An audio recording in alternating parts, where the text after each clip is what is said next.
Hello, hello, hello. This is Tina from Via Feng Shui, and my special guest today is Candice Berlanga. Hello and good morning. Hey Tina, it's so good to talk to you. It's been a while. And first of all, when we before we even get going, I was thinking, I've done some other interviews with some other of the Via Pro team, and you're my first out of state student that we're talking to. Oh, And mhm. so I'm like, gosh, maybe we should let people know where you're at. So Oh yes, tell us where you're from and that's where true. you're. So I live here in West Texas, a small town called Lubbock. So way out here. Yeah, Yeah, making a huge, like, feng shui ripple through your community and beyond. Because I hope so. you've got to follow Candace. I'm going to put her description and her contact info and follow info in the description below. But you're so good at branching out and reaching globally. And so way to go with that and not feeling confined. Sometimes we feel limited because it's like, well, here's the people I got to work with, and you kind of stepped it up and spread your wings. And so thanks for being here. And I think it's important for me, as with the school, that I shine a light on you guys, highlight what you're doing and who you are, so that people see how diverse feng shui is. Yes. You guys come and you do the training, but then you go out and you make it your own, just like I did. I didn't do it the way my feng shui master taught me, but the core is there. Mhm. So, do you want to share a little bit about your journey into feng shui and Yes. why you're sitting where you're at right now? Yes. Yeah. So I think with a lot of people that, kind of come to look at alternative, um, just I guess maybe methods, alternative practices, stuff like that, kind of like feng shui is, I was just having a lot of life issues. Me and my husband were having a lot of relationship issues. And it was actually my husband he's always been into a lot of alternative stuff too. And he was like, hey, have you ever heard of feng shui? You can make your environment better, and I was like, okay. So I start looking into it. And I mean, as you know, because, being a feng shui practitioner and teacher, that when you look online, it can be confusing Yeah. because you find a lot of different information and there's different schools. And like you said, some people do make it their own. And so you're like, how do I do this? And so actually that's how we found you. And the thing I think that drew me in is I had never ever actually done any card readings, any sort of readings like that before. I don't even know if I told you that, but my husband had a reading with you. He did the 4 pillar chart, and he was like, "Wow, this is really accurate. Like it's kind of scarily accurate." I was like, "Okay, whatever," And he was like, "I'm gonna have her do yours," and then we spoke, and I was like, that is it's so accurate, you're so insightful. And I was like, I have to learn more, and so then of course we had you come, and you recommended some feng shui stuff for our home, and we implemented that. But I just wanted to make everything in my home support us as a family.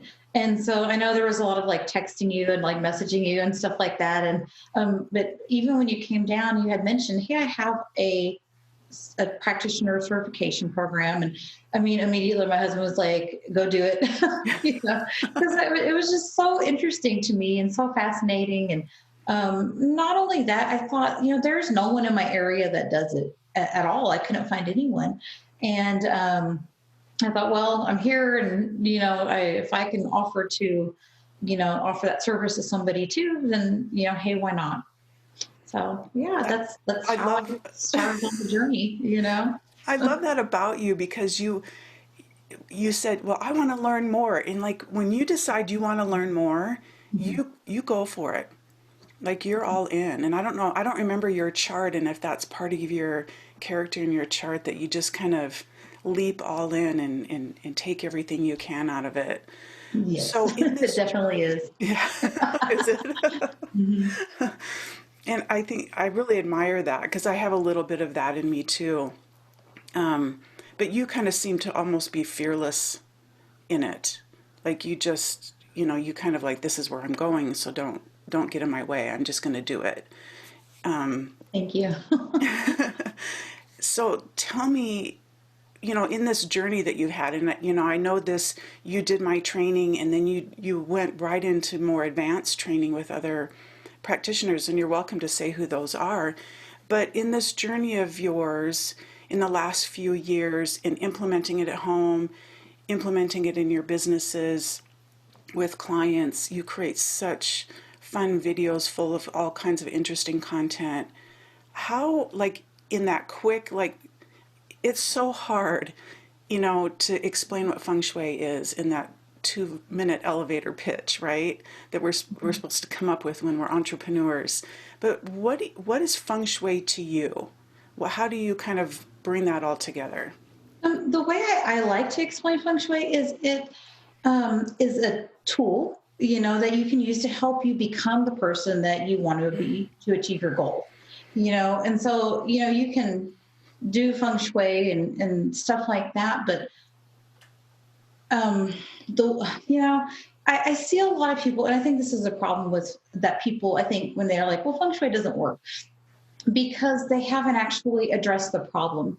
That maybe they'll put out something to, that's supposed to help with wealth or something like that. But just the act of doing that, but not taking action and not looking at your personal energy and everything that goes behind it, that's where I think people go wrong. And so it's a tool, but you still have to put in the action. And, you can do that also by looking at your personal energy and seeing how you are as a person, how you can implement those changes and, put action behind the feng shui too. Yeah, I think what you're saying too, from what I get out of it, is it's such a mind shift change, Mm-hmm. right? It really exposes you to some different ways of seeing the world and seeing, like, you know, where your chart is weak and where you need to step up your game and take more action in this area, right? Yes. Yes, for sure.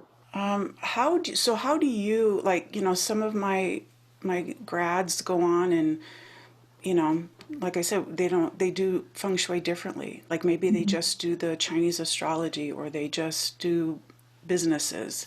How are you using feng shui, and or maybe what I should say is, how do you want to be helping people right now with your feng shui service and your incredible wealth of knowledge? I've been using it more this year. When I first started out, the first, I guess, couple years since when I got certified in 2018, I think at the beginning of 2018, I received the certification finally, and so I really, because my husband owned his own business, I really wanted to focus on doing feng shui for businesses, and I was focused on doing that, and then this year hit, and it's like, I mean, so many businesses closed, but my questions, people started coming to me not about businesses, but about relationships and self improvement and stuff like that. So this year has really been focused, and I think that I've liked this direction better because you can use it now for to support your goals and stuff like that too, to know where you need to take action, then adjust your environment to support all that. So Hmm. that has really been the focus this past year for 2020, and I think will continue to be my future focus. So what is the process of that, of then working with you? You know, say I've got some, you know, like my husband and I are freaking out, we're stressed out about what's going on. We possibly might lose our business or our home, or, you know, what's the process then in working with you? Generally, that'll look like looking at your personal energy and doing the 4 pillar readings and stuff like that. And but really, you can understand yourself. But when you understand your partner, that's when you start to see the shift. I mean, I think that's when I saw the biggest shift. Because I was just like, how do I fix this? How do I fix this? Relationship that I'm not ready to let go of. But still has so many issues. And to really to understand your partner better, and then we can look at, based on your personal energy, what do you need to change. What skills do you need to learn? Maybe you need to learn a better communication. Maybe you need to spend more time together.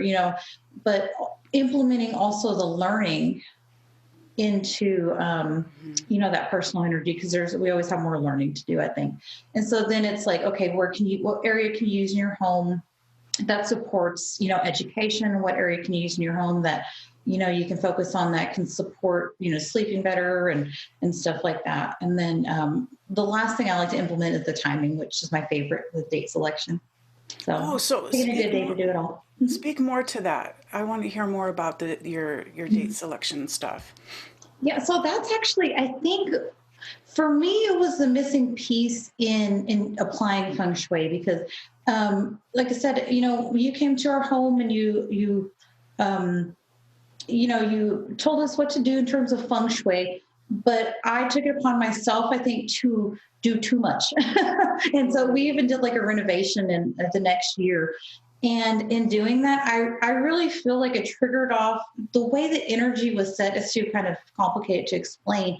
And I didn't know about using good dates to move, to do major stuff within your home. And as I started learning, there was so much. I mean, even starting with, where certain energies were and stuff like that, and understanding like I shouldn't have done a renovation that year, and stuff like that. But even with that, understanding that when you do trigger off different energies in your home, maybe you didn't know and you did a renovation, you're like, oh, I did that in the Grand Duke or something, and now I'm having these certain issues.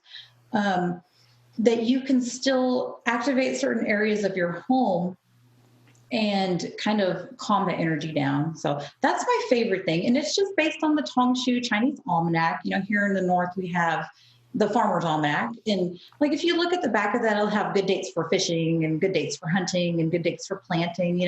Well, the Chinese, they have the same type of system, but it cycles through, of course, the 60 pillars, of the Chinese zodiac, and there's a bunch of moving components with it. But you basically, the stars will align, and you can even connect it to your own personal energy, your own birth chart, and pick a day that supports you, and pick areas in your home you can activate. So what would be some other ways to use date selection? So you're talking about like doing, renovating a home, or even doing some, putting in a well in the backyard or cutting a tree down.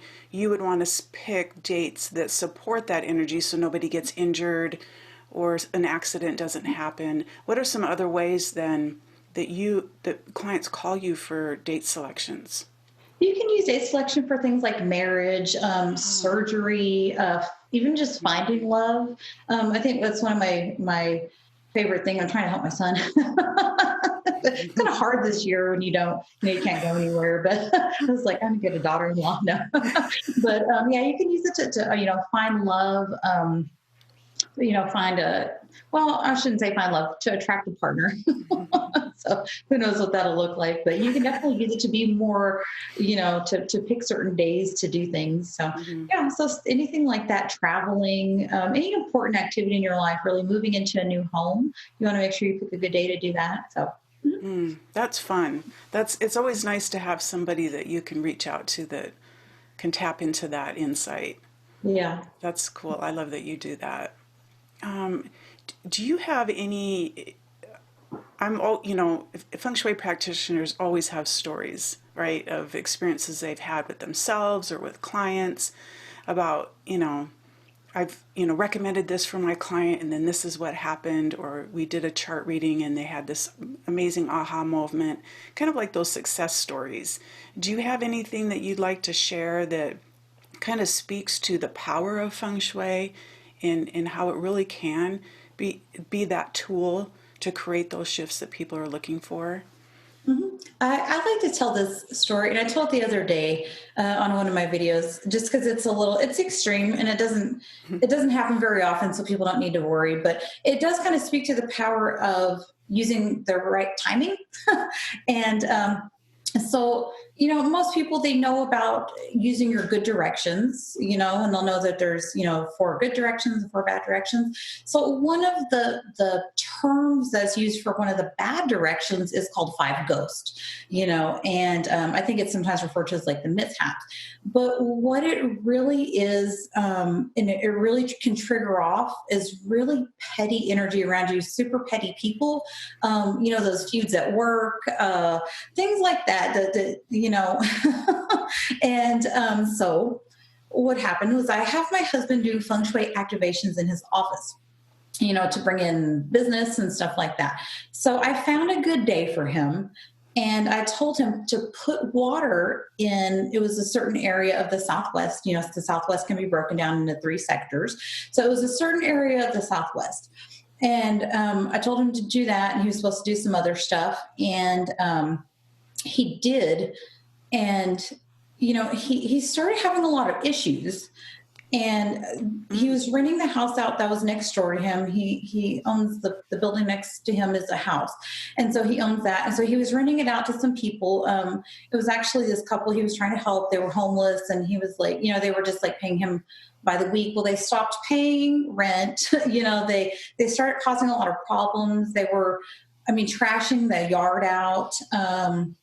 They were using his water from his water hose. They were rigging up metal to keep the dogs that they weren't supposed to have in the yard. Like it was just a nightmare of a time. They were calling the cops on my husband for no reason. It was just insane. Like it was so weird. So it's like, these people they were mentally unstable, but I thought, okay, why maybe we can activate an energy now to see if we can get rid of these people, right? Or to negate this energy, at least calm it down.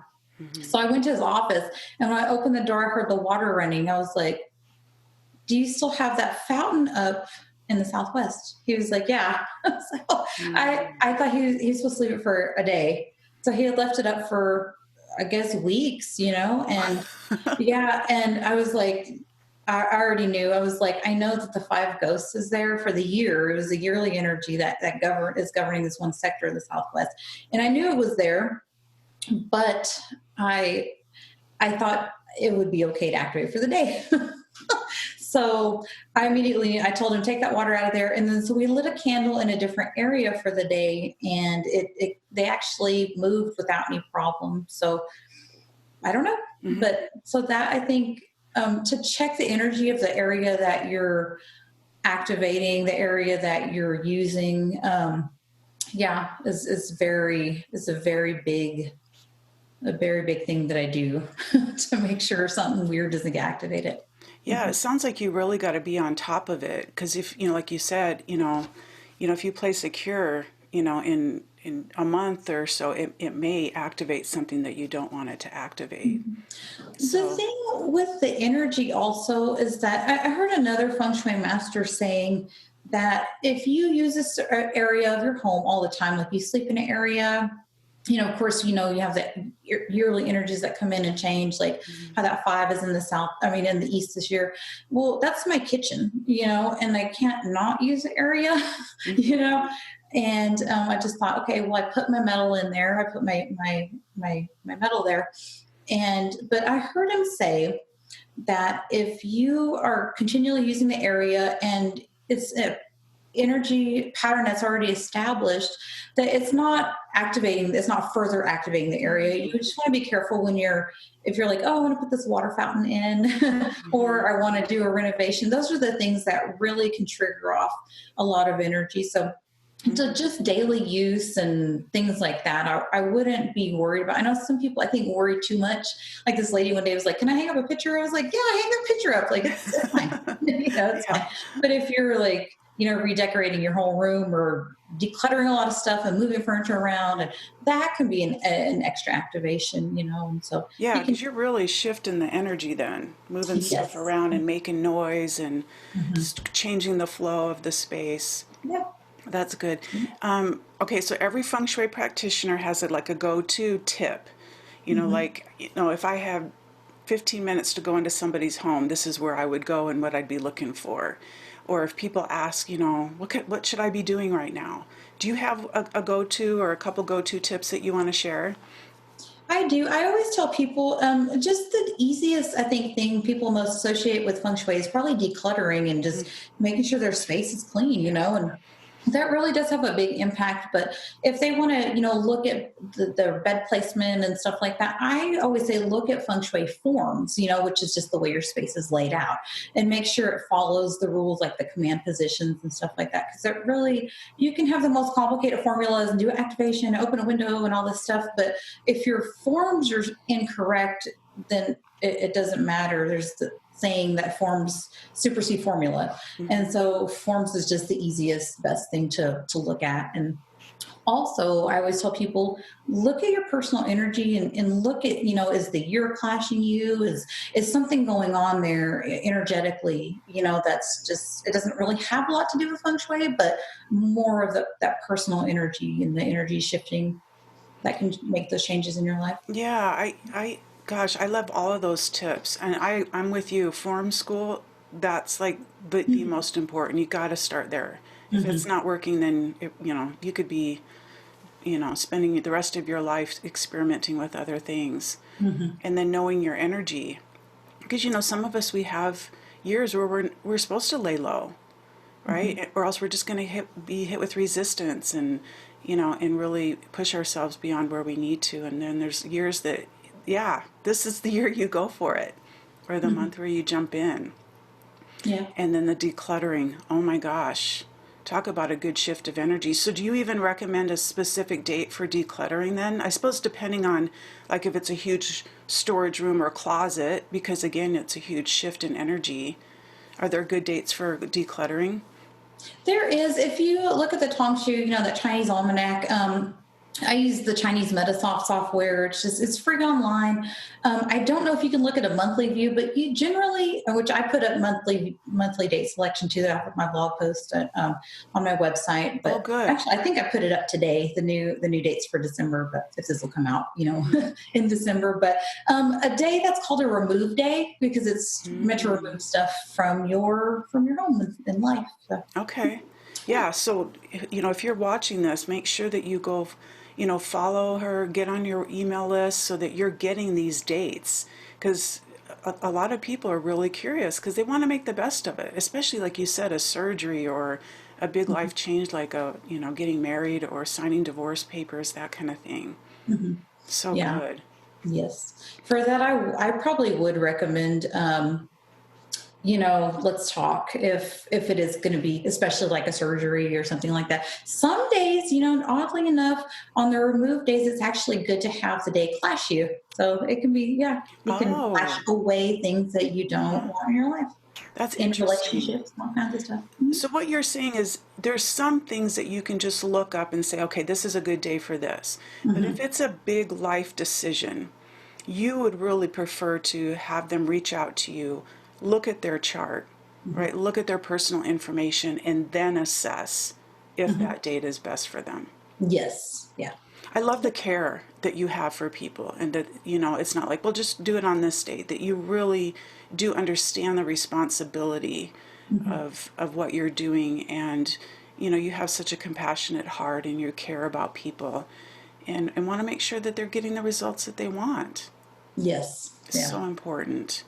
So, Feng Shui is so old, and, people, are, we're living in an information age, and we kind of tend to lose touch with our, the ancestors and even the old ways. So why do you think Feng Shui is so important, or why do you think it's having a comeback? Why do you think it is becoming so prominent now, and it's like we can talk about it a little bit easier. It's still, we have to explain that it's not, about hanging a crystal or painting your front door. That can be part of it. But why do you think it's important right now for people to understand?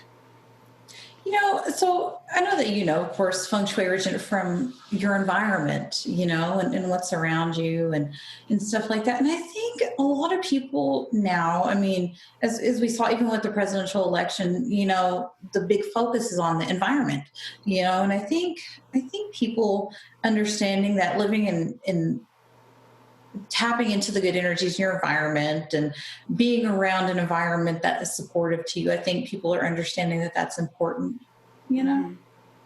Yeah, in fact, I love the post you did. It was either yesterday or the day before, and I don't remember who it was, but it, it maybe, I'll just say it was the Colorado post. Yes. Would you share that right now? Because I was so moved by that. I mean, I could probably get really emotional right now thinking about it. It was such a beautiful post. Mhm. So would you mind sharing that story? Yeah, it's I think one of my favorite stories. So I mean, I live in West Texas, and we don't have mountains. And growing up, my dad was in the Air Force, and we moved around everywhere. And before we lived here, we lived in Las Vegas, which had mountains. So I miss mountains, and so we love to go to Colorado. And we went to Colorado, I think a couple years ago, and we went up to the Stanley Hotel in Estes Park, Colorado. And of course, you're surrounded by the beautiful Rocky Mountains, and it's just green. And everywhere you look is these, even still in the summer, you can still see snow on these peaks of the mountains. It's just beautiful. And so we went and took the tour of the Stanley Hotel, and the story of the owner was that I can't remember his name. I remember his name was Oscar because that's of course my husband and my son's name, but it's the Stanley, the famous Stanley steamer. So they actually moved up to Estes Park, Colorado, and he was only given I think months to live. He was very sick. He had some kind of lung issues, and the doctors basically told him, "Why don't you go find somewhere beautiful that you like and live out your last days?" And so they him and his wife moved up there. And I mean, in those days it was crazy too, because they were even talking about how you had to go by these little bitty cars up this mountains, and teeter totter on these edge of roads, and Hmm. so Wow. they liked it up there. So they built a home up there, and he spent some time up there. And so his doctor came to visit him sometime later, and he found him in great health. He had recovered, and he was actually in really good health. He lived to a really old age, and on top of that, he had lived, or he was, to actually climb like those summits on the Rockies. Mm. So yeah, so he was completely healed. And I know that, in Feng Shui, they say that mountains govern people and water governs wealth. And so to me, I believe that, the fresh mountain air and the altitude and him being around probably a really good environment was probably really good for his health. Hmm. Yeah. Oh, it's just beautiful.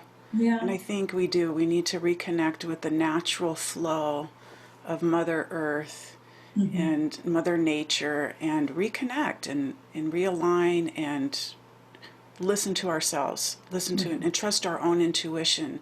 We live in such an environment where we're waiting for somebody else to give us the cue, or this is where we should go, or this is what we shouldn't be doing. And Hmm. we're losing our connection with the natural flow of our inner, landform. Hmm. So thanks for sharing that story. It's a good one. Yeah. So, like I said, I'm going to make sure that I get every way that people can connect with you written in the description. You've got a YouTube channel, you're on Instagram, you're on Facebook, you've got emails that you're sending out. You just have a plethora of content that you're putting out there. Really good stuff. Really Oh, good thank you. stuff. So thanks for representing and stepping up. Before we head off here, is there anything that you want to share? Is there anything that you want to say about anything? Yourself, the times we're in, a message, a cure, anything.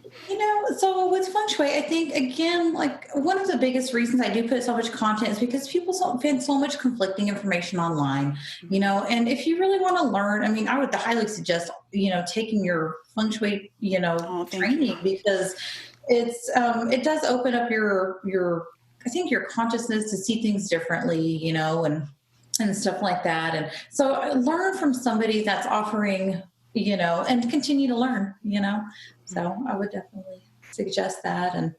And as for the times we're living in, just practice a lot of self-care, love yourself and really be gentle with yourself. And don't feel like you have to do too much, Hmm. let's keep it healthy by lessening that stress, Yeah.